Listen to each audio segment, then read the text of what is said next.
Good evening. I'm giving a commentary on Lecture 19 of the Foundations of Esotericism. I have written a title of this lecture, The Astral World. In this lecture, Rudolf Steiner is giving some insights into the principles of how we read the next sphere or plane next to the physical world. So there's the physical plane, then there's the astral plane, and then the devachanic or the mental plane, and there's the lower and higher forms of that. We could call that in anthroposophical the physical world, the soul world, and the spirit world with its various ideas. And as we've been talking over these lectures, we've realized that we need to develop organs of perception where we can at first perceive the soul world or the astral world, and then later on the devachanic or the spiritual world. And here Steiner is giving us an insight on how we can start when we do start to perceive in the astral world or the soul world that things there appear backwards. So I think in the last commentary I made that there is a sort of a world that runs forwards like this, but when we get into the astral world there is a world that appears to run backwards. This example that he brings is that here on this plane we may read the number 365. Over there, or when we're perceiving in the astral world, we would see it as 563, the other way around. And he starts speaking about the effect of human thought in the astral world, and how when we think, we start to create elemental beings. So he talks about the capacity of us to think, and he talks about the astral world as like a dough. When we think, it creates a space within the dough. But depending on the character of our thought, that particular form that is created within the dough-like nature of the astral world, a particular way of encapsulating it happens. So he says, if we have unruly, strongly passionate thoughts, then a new elemental being inhabits the astral space. Gradually, however, as we reach the point where a kind of neutral thinking happens, a neutral elemental being arises. When this point of neutrality is finally passed, we progress to the stage when we ennoble our passions and desires to an ever greater degree, and this leads us to impart to our thoughts a noble enthusiasm which also has the power of creating life in the surrounding astral substance. So if we are thinking in unbridled ways, in thinking just passionately, then obviously within the astral world there's an encapsulating, a hardening around the space that's created in the astral world, and that draws to it certain elemental beings. But also we start to see that everything, as we've been talking about, everything that we think, say and do has an impact, like Steiner brings this picture time and time again, like a signet ring that you dip into hot wax and it leaves its emboss in the wax, like when we seal a letter or used to seal a letter. This is how our thinking and our speaking and our doing work into the astral world, and this creates, or in some respects, new elemental beings, but it also draws other beings in, and according to the nobility or the kind of neutrality and the ennoblement of our thinking, different levels or different kinds of human elemental beings are created. And he, in this lecture, talks a little bit about the power of certain kinds of people to work into this black magicians, hypnotism, spiritualisms, and of course in the context of his time that was something that was quite popular. Spiritism, the whole theosophical world, a lot of people were being spiritualists, and there were a lot of black magicians developing, and that if we work with those kinds of thoughts and feelings, then certain kinds of astral beings are created, elemental beings are created in the astral world that can then be utilized for no good, so to say. But he also then does talk about a class of beings who can incarnate or utilize some of our lesser noble thoughts that we can create out of our thoughts that are not, so to say, governed by the virtue of noble thinking. So if we just have passionate, wild, emotional thinking, then these particular beings he brings in for the first time as the Asuras.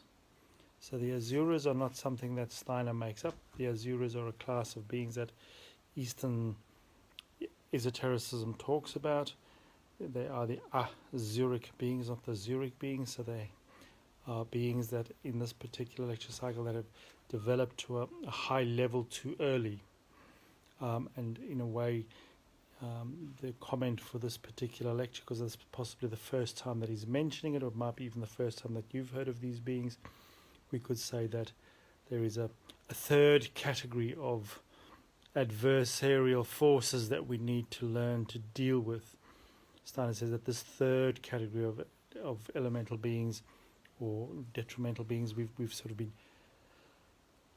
protected from, and in the anthroposophical worlds we may well know of the dual nature of evil. So in the context of a modern world, the whole question of evil, we've talked a little bit about it, becomes a major theme. So some of the philosophies around evil, good question to ask yourself: how do I think evil has come about? What is evil in the world? Is it something that just happens when good people do nothing? Or is it the good in the wrong place and the wrong time?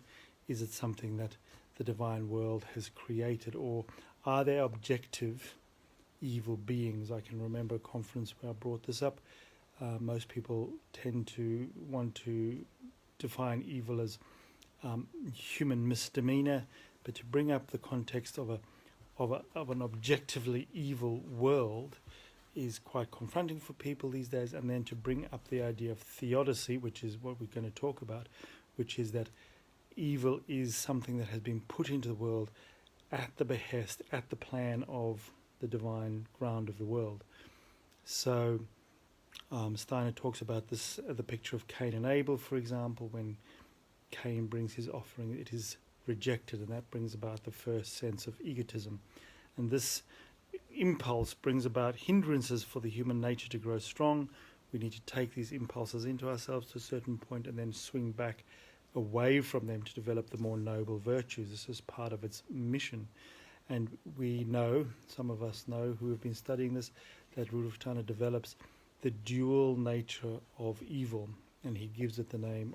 The one tendency is a Luciferic tendency, which is a tendency to want to have nothing to do with the world, and a more sort of what he calls Ahrimanic, which comes out of the Persian language. But if we used a Western language, we would say a Mephistophelian or Mephistopheles kind of gesture of being overly hard. We have this in illness, in the fevers and the sclerotic diseases.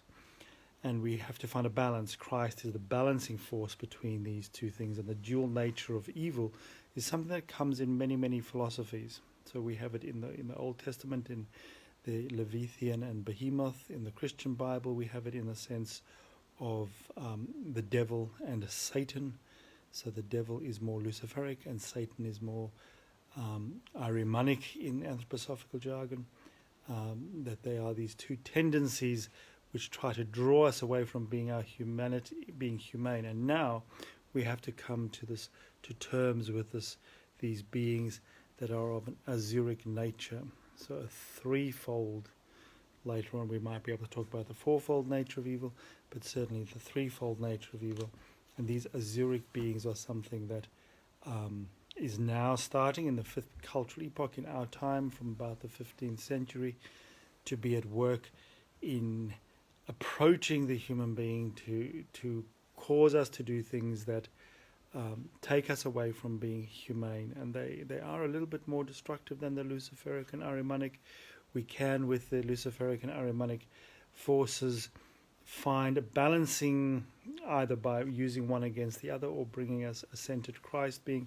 But when the Asuric forces start to work in us, and as he says, when we work in our particular way into the astral world, we create these thought bodies, we create these feeling bodies, so that we have a world that is actually more oriented, as he says. Sorry, just trying to find out that this is a world that actually works more in a feeling way than a thought way.